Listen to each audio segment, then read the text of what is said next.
Hi friends, welcome back to Suguna homely kitchen. குழந்தைங்களுக்கு immunity level அதிகமாகணும்னா, அதுவும் இப்போ அடிக்கிற வெயிலுக்கு குழந்தைங்களுக்கு நிறைய ஸ்கின் ப்ராப்ளம் வருதுங்க. நீர்ச்சத்து குறைபாடு, வயிற்றுக்கு தொந்தரவு, இந்த மாதிரி நிறைய பிரச்சனை வருது. அதெல்லாம் வரவே கூடாதுனாக்கா இந்த மாதிரி ஃபாலோ பண்ணுங்க. கண்டிப்பாக அந்த தொந்தரவுலாம் இருக்காது. குழந்தைங்களுக்கு கஞ்சி கொடுக்கக்கூடாது, பழைய சாதம் கொடுக்கக்கூடாது, அப்படிலாம் எதுவுமே நினைக்காதீங்க.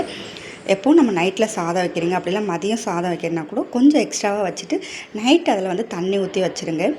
நீங்கள் சாதம் வடிக்கிறவங்களா இருந்தாக்கா அந்த தண்ணியை கூட ஊற்றி வைக்கலாங்க. ஓவர் நைட் அப்படியே விட்டுட்டு மறுநாள் காலையில் நல்லா உர ஊற்றி வச்சுருக்கிற தயிர் கடையிலேருந்து வாங்குறதுக்கு பதிலாக இந்த மாதிரி வீட்லேயே உர ஊற்றி கூட நம்ம ஊற்றிக்கலாங்க.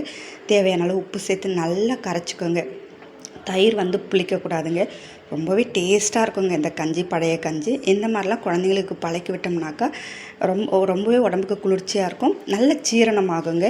அதேமாதிரி வயிற்று சம்மந்தமான தொந்தரவு இருக்காது. அல்சர், வயிற்று புண், அதுக்கப்புறம் இந்த ஹீட்னால் வயிறு வலி, இந்த மாதிரி எந்த பிரச்சனையும் இருக்காதுங்க. வாரத்தில் 2 நாளாவது இந்த மாதிரி உங்கள் குழந்தைங்களுக்கு பழைய கஞ்சி கொடுத்து பழகுங்க. ரொம்பவே நல்லது. இது கூட தொட்டுக்க உங்கள் விருப்பம் தாங்க. இன்றைக்கி நான் சின்ன வெங்காயம், கொஞ்சமாக பச்சை மிளகாயில் உப்பு சேர்த்து எண்ணெயில் அப்படியே வதக்கி எடுத்துருக்கேன். தேவைப்பட்டால் ஊறுகாயும் சேர்த்துக்கலாங்க. வீட்டிலே போட்ட லெமன் ஊறுகாய் தான். இந்த லெமன் ஊறுகாய் ரெசிபியும் ஆல்ரெடி நான் போஸ்ட் பண்ணியிருக்கேன், செக் பண்ணி பார்த்துக்கோங்க. கண்டிப்பாக உங்களுக்கு இந்த வீடியோ பிடிச்சிருக்கோன்னு நினைக்கிறேன். இந்த சம்மருக்கு இந்த மாதிரி ஹெல்த்தியான ஃபுட்டாக சாப்பிடுங்க. இந்த வீடியோ பிடிச்சிருந்தால் லைக் அண்ட் ஷேர் பண்ணுங்கள். தேங்க்யூ.